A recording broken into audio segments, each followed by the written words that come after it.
नमस्कार, जय हिंद। मैं आयुष सिंघम आपका स्वागत करता हूं आपके अपने चैनल करियर मेकर में। फ्रेंड्स, कम आएंगे लेकिन तबाही मचा के जाएंगे, इस वाली स्थिति में है।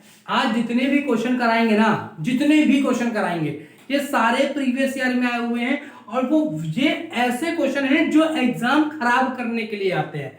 क्वेश्चन पढ़ो, एकदम सरल है, कहीं ना कहीं फंसा देगा ले जाके। तो कहां फंसाएगा? कैलकुलेशन में फंसा देगा। देखो अपने को करना कैसे। शुरू करें आज का वीडियो। कह रहा है यदि किसी वस्तु को 30% लाभ पर बेचा जाता है तो उसका विक्रय मूल्य 624 रुपए हो जाता है। यदि वस्तु के क्रय मूल्य को 50 रुपए बढ़ा दिया जाए तथा विक्रय मूल्य को 60 रुपए की वृद्धि कर दी जाए तो लाभ का प्रतिशत पूर्णांक में ज्ञात कीजिए। सवाल में कोई दम नहीं है, आप शुरू करोगे फिर दिक्कत आएगी। देखो दिक्कत से कैसे टैकल करना है। साहब 130% की वृद्धि हुई यानी सामान 130 का हो गया, ठीक। तो ये जो 624 रुपए है ये 130 की वैल्यू हुई इंटू 100। यहां सीपी कैलकुलेट हो जाएगी कि नहीं हो जाएगी? हो जाएगी। 0 से 0 खत्म, ठीक। 13 चौक 52, 10 बचा 4 तरफ, 13 अट्ठे 104, ठीक, यानी खत्म हो गया। और ये 0 बढ़ा दिया तो वैल्यू कितनी आ गई? 480 रुपए सीपी की वैल्यू आ गई। खत्म। यहां तक सब कर लोगे। कह रहा इसको 50 रुपए बढ़ा दो, बढ़ा दो, बढ़ा दिया, 530 रुपए कर दिया। कह रहा था विक्रय मूल्य को 60 रुपए बढ़ा दो, तो विक्रय मूल्य कितना था? 624 रुपए था, 60 रुपए बढ़ा देते हैं। तो पहले कितना था? 624 रुपए, 60 रुपए हमने बढ़ाया तो ये हो गया 684। कह रहा अब लाभ का प्रतिशत ज्ञात कीजिए। साहब 530 का सामान 684 में बिकेगा, कितने का प्रॉफिट देके जा रहा है? तो तुम कहोगे 154 रुपए का प्रॉफिट देके जा रहा है, ठीक है। 154 रुपए का प्रॉफिट दे रहा है, किस पे से? 530 पर से, और इंटू 100, ठीक। तरीका तो यही है सॉल्व करने का। कह रहा है पूर्णांक में ज्ञात करो, मतलब पता है कि निश्चित ही पॉइंट में दे रहा हो तभी पूर्णांक पूछा है। साहब अगर तुम इसको किटर पिटर करके काटना शुरू कर दिए तो तुम ये मान लो अपने लिए तुमने नाल बोल ली। साहब देखो, अगर ये 530 ये कितने प्रतिशत के बराबर लिखा है, यही तुमको फाइंड करना है ना। मेरे भाई एक बात बताओ, 530 का अगर हम 30% निकाले तो ऐसे ही तो निकलेगा, 0 0 खत्म हो जाएगा। अगर ये 50 होता तो 50 यहाँ 150 और 3 के 159 वैल्यू आती कि नहीं आती? कितनी आती? 159 वैल्यू आती। लेकिन क्या ये 159 लिखा है? नहीं लिखा है, यानी और 30% की वैल्यू 159 है, यानी आने वाला आंसर 30% से कुछ कम आएगा। तो 30% से कुछ कम 29% हो गया, खत्म आंसर। समझ में आ गया? इसको ऐसे उठाना है एग्जाम के अंदर। अगर तुम कट पिट पिट पिट करना शुरू कर दिया ना तो बनेगा नहीं, फिर कहीं ना कहीं परेशान हो जाओगे। चलिए अगले क्वेश्चन की तरफ स्क्रीनशॉट कर लो, एक बार देख लो सवाल को, समझ लो, पेशेंस से करो। वीडियो 40 मिनट का होगा, 1 घंटा का होगा, लेकिन जो भी होगा बहुत सॉलिड होगा। चले आगे की तरफ। नहीं समझ में आए वीडियो रिवाइंड करके देखना, फिर भी नहीं आए फिर कमेंट सेक्शन में लिखना, फिर बताएंगे, ठीक। चलो आगे चलते हैं। देखो अगला क्वेश्चन समझो। कह रहा है कोई दुकानदार किसी वस्तु को 3750 रुपए में बेचता है। यदि वह वस्तु को 24% कम में बेचता तो भी उसे 14% का लाभ होता। वस्तु का क्रय मूल्य ज्ञात कीजिए। साथ देखो, इतने पे वस्तु बेची जा रही है, यानी जब हमें कुछ नहीं पता है तो हम कह सकते हैं कि ये 100% की वैल्यू है, ठीक। वो वाला 100% ना समझना, सीपी वाला ये इनिशिएट कर रहा है क्वेश्चन को, तो 100% की वैल्यू किसके बराबर हो गई? 3750 के बराबर हो गई, ठीक। कह रहा हूं यदि वह वस्तु को 24% कम में बेचता, 24% कम में बेचता, यानी अगर 24% कम में बेचता तो सामान कितने का बिकता? 76% का। तो 76% की वैल्यू आ जाएगी 3750 बटे 100 इंटू 76, ठीक। अब देखो, अगर इतने पर सामान बिकता तो उसे 14% का लाभ होता, यानी ये वैल्यू 114% की है कि नहीं है? है। तो तुम कहोगे हाँ 114% की है, तो हमें निकालना क्या है? 100 का ही तो मान निकालना है साहब। देखो 0 से 0 खत्म और थोड़े पहाड़ा ठीक से कर लो। 38 दूना 76, 38 तिया 114 होता है। अगर तुमको पहाड़े नहीं आता लेकिन हमको तो आता है ना कि 38 दूना 76, 38 तिया 114 होता है साहब। देखो ये संख्या इससे कट जाएगी, काटने का तरीका सीखो। अगर ये 3000 होता और 3 से काटते तो 1000 आता, और 750 अगर 3 से काटेंगे तो 250 और आ जाएगी। तो कितना आ जाएगा 1250 साहब। कितना आ जाएगा 1250, और 1250 का दुगना कितना होता है 2500। आपका आंसर कितना आ जाएगा 2500 आ जाएगा। समझ में आ गया? कोई सवाल में कोई दिक्कत थी? कोई समस्या नहीं हुई? चलिए आगे की तरफ चलिए साहब। क्वेश्चन देखो, एक वस्तु को 425.25 में बेचने पर 5.5% की हानि होती है। यदि वस्तु को 465.75 में बेचा जाए तो लाभ के प्रतिशत की गणना कीजिए। साहब ये सवाल अगर तुमने लगा डाला ना तो धागा खुल जाएगा दोबारा, निश्चित है।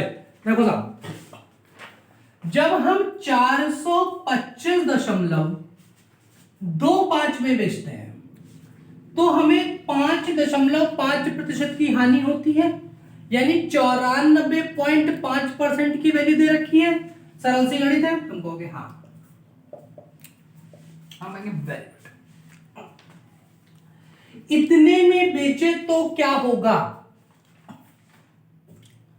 465.75 में बेचे तो क्या होगा साहब? अगर तुम ये सोचो कि हम इसको कैलकुलेट कर ले जाएंगे तो बहुत मुश्किल है, एक्चुअल में बहुत मुश्किल है साहब। देखो यहां से यहां आने के लिए कितना बढ़ना पड़ रहा है? तो 65 में 25 के 40.5, 40.5 का खेल है।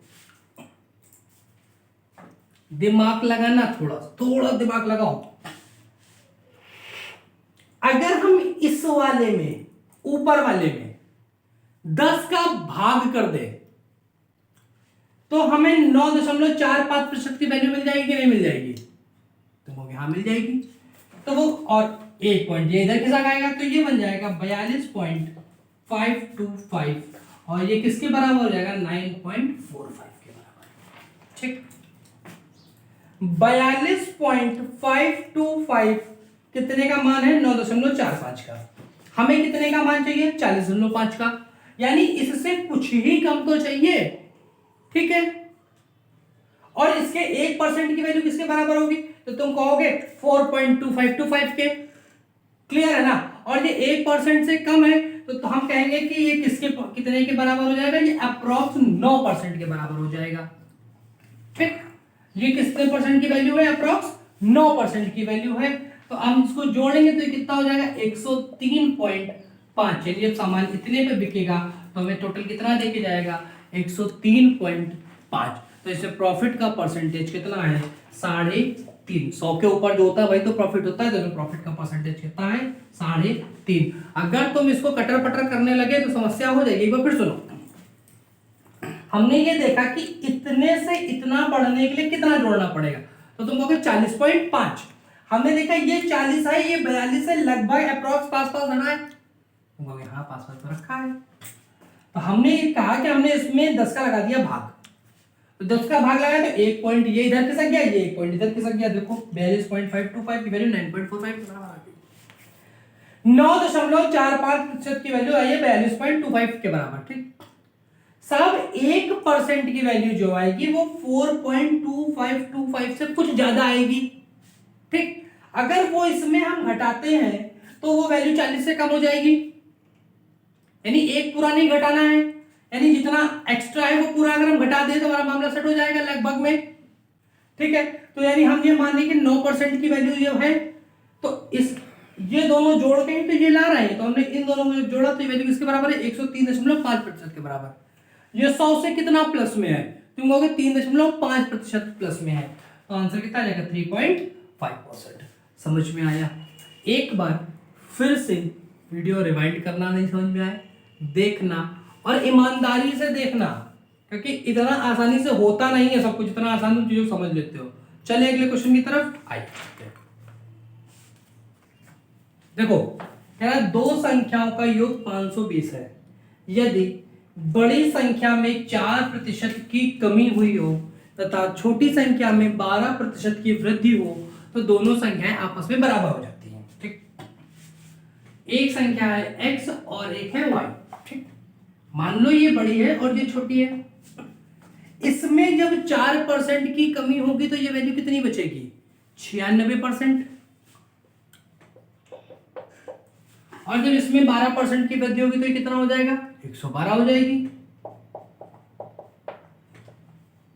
अब ये आपस में कैसी हो गई? बराबर। बेटा परसेंटेज से परसेंटेज खत्म हो गया। 12 का पहाड़ा याद है? सॉरी 16 का। 16 छक्का 96, 16 सत्ते 112। हाँ कि ना? तो कहोगे हाँ। तो यहाँ से x अपॉन वाई का रेशियो मिल गया, कितना आ गया? 7:6 आ गया।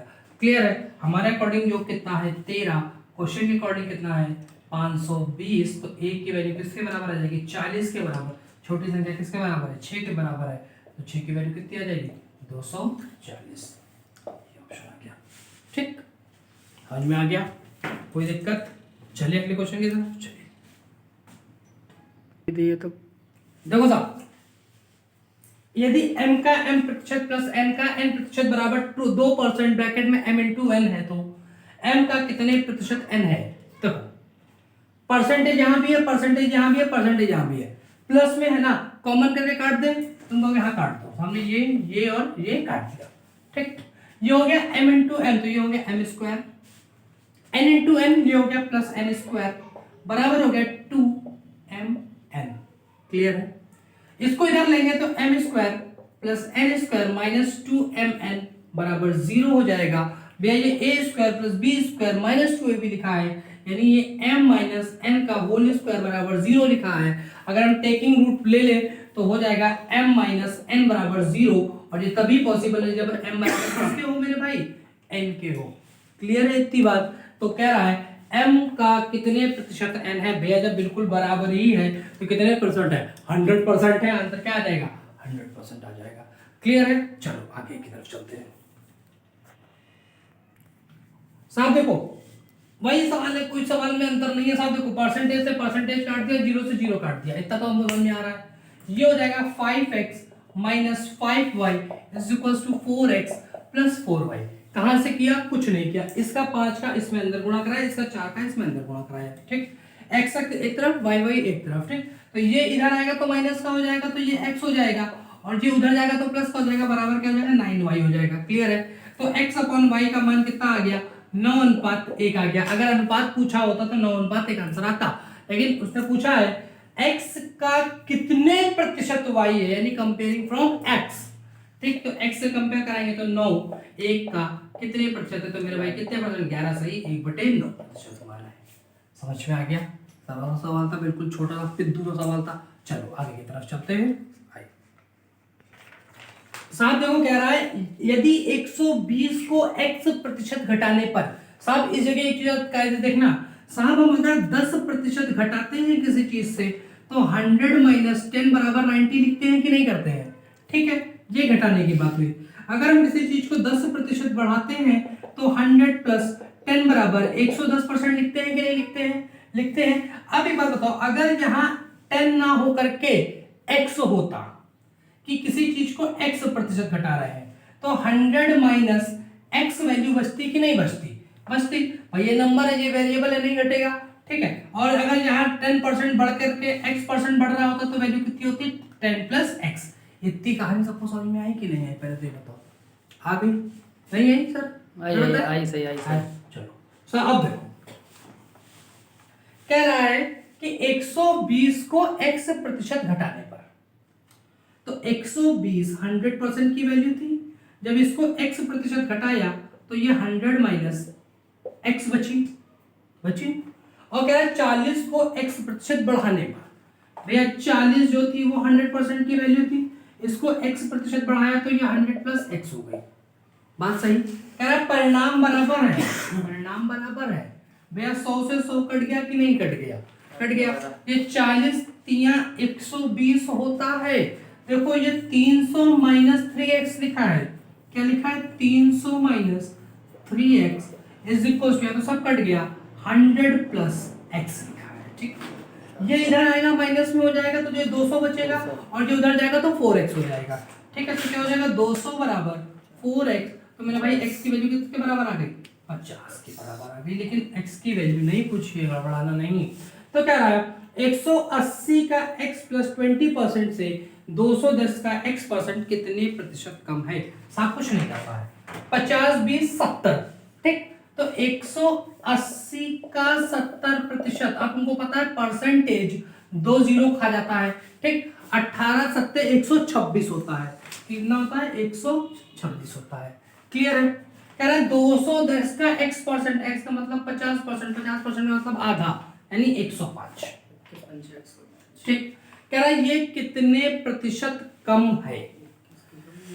अब अगर तुमको पहाड़ा आता है तो सबसे सरल, नहीं आता है तो जोड़ो घटाओ बैठ के। हम हमेशा कहते हैं कि परसेंटेज का मतलब ही रेशियो होता है। 21 पंचे 21 छक्का, कहीं तो नहीं लिखा है। 21 पंचे 105, 21 छक्का 126, सही है भैया। 6 और 5 संख्याएं बन गई, ये बड़ी बड़ी खत्म हो गई। ये इससे कितना कम है? तो तुम कहोगे 1 कम है, किस पर से? 6 से। ये किसका भिन्न मान होता है? तो तुम कहोगे 16.67%। खत्म, सवाल हो गया। प्रतिशत खत्म, रेशियो लगा होगा। समझ में आया? चलो अगले क्वेश्चन की तरफ चलते हैं। देखो कह रहा है कि 12 पुरुष और 10 महिलाएं किसी कार्य को 14 दिनों में करते हैं, जब फिर 42 पुरुष और 35 महिलाएं उसी काम को कितने दिनों में करेंगे? तुम इसका आंसर सीएनडी लगा दोगे, हम होते तो भी हम इसका आंसर सीएनडी ही लगा देते हैं। साहब इसमें दो टाइप बनते हैं, एक सीएनडी वाला टाइप बनता है और एक ऐसा क्वेश्चन होता है जो सॉल्व हो जाता है। दोनों में अंतर कैसे करोगे समझो। 12 मेल हैं प्लस 10 फीमेल हैं, डब्ल्यू यानी वुमेन। ठीक, और ये काम को 14 दिनों में कर रहे हैं, कोई दिक्कत नहीं। तो कह रहा है 42 पुरुष और 35 महिलाएं उस कार्य को कितने दिनों में करेंगे? साहब एक बात बताओ, अभी हमारे घर में 10 मजदूर काम कर रहे हैं। ठीक, 10 आदमी काम कर रहे हैं और उन्होंने कहा कि हम काम को 30 दिनों में समाप्त कर देंगे। ठीक, हमने क्या कहा? 10 मजदूर काम कर रहे हैं, मजबूर नहीं मजदूर। ठीक है, और 30 दिनों में काम समाप्त कर देंगे। लेकिन हमें काम पहले खत्म कराना है, या 10 आदमी और आ गए काम मांगने, हमने कहा यार दो यार, इनको भी काम दो, चलो और ये लोग भी काम करेंगे। तो अब 10-10 हो गए 20। जो पहले आदमी थे 10, अब वो आदमी हो गए 20। यानी आदमी किस अनुपात में बढ़ गए? तो तुम कहोगे दुगने के अनुपात में बढ़ गए। साहब जब आदमी दुगने के अनुपात में बढ़ते हैं ना, तो समय भी उसी अनुपात में कम हो जाता है। तो अब समय 15 की जगह 30 के कितना लगेगा? 15 लगेगा। बात समझ में आ गई? यानी व्यक्ति जिस अनुपात में बढ़ेंगे, समय उसी अनुपात में घटेगा। समझे? मजदूर जिस अनुपात में घटेंगे, समय उसी अनुपात में बढ़ जाएगा। इतनी बात क्लियर है? आप सुनो। तो तुम कहोगे इसमें सीएनडी क्यों नहीं आएगा? बाबा सुनो क्यों सीएनडी नहीं आएगा। हम इसका जजमेंट तो नहीं कर पाए, इतना अच्छा जजमेंट भी नहीं था, हम नहीं कर पाए। लेकिन हमने ये देख लिया कि ये नेट इसका 3.5 गुना लिखा हुआ है, लिखा है 3.5 गुना। हमने इसको भी चेक किया, क्या इसका 3.5 गुना ये होता है? तो हमको पता चल गया हाँ इसका 3.5 गुना ये होता है, क्योंकि 12 × 36 और 36 6 42 होता है 3.5 गुना। ठीक, और अब सुनो, यानी जो व्यक्ति हैं वो हमारे 3.5 के अनुपात में बढ़े हैं, तो हमारा समय भी 3.5 के अनुपात में कम हो जाएगा। तो आंसर कितना आ जाएगा? 4 डेज आ जाएगा। अब आप कहोगे कि इसमें सीएनडी किस में बनता है? तो सीएनडी उसमें बनता है, मान लो यहाँ पे महिलाएं 3.5 के अनुपात में बड़ी होती है और पुरुष 3 के अनुपात में बड़े होते, तो टैली ही नहीं किया। या महिलाएं 3 के अनुपात में बड़ी होती और ये 4 के अनुपात में बड़े होते, तो टैली ही नहीं करता। तो जिन केस में दोनों इक्वल बढ़ते हैं, उस केस में ये क्वेश्चन सॉल्व हो जाते हैं। क्लियर है? चलो अगले क्वेश्चन की तरफ चलते हैं। देखो सवाल कह रहा है ए और बी मिलकर 40 दिनों में काम पूरा करते हैं। ठीक, ए और बी, हम और एक बंदा और था, दोनों ने मिलकर 40 दिनों में काम पूरा निपटा दिया। पूरा काम 40 दिनों में खत्म हो गया। ठीक, 40 दिनों में एक साथ काम शुरू करते हैं और 31 दिन बाद बी ने काम छोड़ दिया। साहब पक्का 2 में 1 निकलता है, हरामखोर है। ठीक है, बी ने काम छोड़ दिया और पूरा काम कितने दिनों में? 46 दिनों में समाप्त हुआ। तो वह समय ज्ञात कीजिए जिसमें ए अकेले कार्य का 50% हिस्सा करेगा। साहब एक बात बताओ, अगर दोनों संग में लग के काम करते हैं तो 40 दिनों में काम खत्म हो जाता। तो 40 दिनों वाला काम 46 दिन तक क्यों चला? तो तुम कहोगे क्योंकि बी ने अपना काम पूरा नहीं किया। तो बी ने कितने दिन तक काम किया? 31 दिन तक। अगर ये 31 की जगह 40 दिन तक पूरा काम करती या करता, ठीक है, तो ये एक्स्ट्रा दिन नहीं लगते। यानी तुम कह सकते हो कि 9 दिन में बी जो भी काम करता, उस काम को पूरा करने के लिए, भाई 40 दिन तो ए को लगी रह ना, तो इसमें तो 40 तो ए की ईमानदारी के हैं। जो 6 दिन एक्स्ट्रा लगे हैं वो बी छोड़ के चला गया इसलिए लगे हैं। यानी बी के 9 दिन का काम जो होगा वो ए के 6 दिन के काम के बराबर होगा कि नहीं होगा? होगा। मैंने आग लगा दी गुरुजी आप तो। सही है, काटो इसको, ये 2 हो जाएगा, चीर दिया, ये 3 हो जाएगा, चीर दिया आपने। ठीक है। तो ये a बटे b बराबर 3/2 हो जाएगा कि नहीं हो जाएगा? तुम कहोगे हाँ हो जाएगा, क्योंकि ध्यान रखना a यहाँ पे है, a यहाँ नहीं है, ये पलट दो तो सरल निपटा दे। यानी a की क्षमता 3 है, b की क्षमता 2 है। ठीक, मिला के 40 दिन तक कार्य करते हैं। तो यानी हम टोटल वर्क अगर यहाँ से निकालना चाहें तो साहब मिला के 5 की क्षमता से जब 40 दिन तक काम करेंगे तो टोटल इतना काम हो जाएगा कि नहीं हो जाएगा? हो जाएगा। लेकिन पूरा काम नहीं करवाना है, कार्य का कितना करवाना है? 50% हिस्सा करवाना, यानी कुल 1/2 काम करवाना है। तो ये काट लो, 20 आ जाएगा, तो ये कितना हो जाएगा? 100 काम।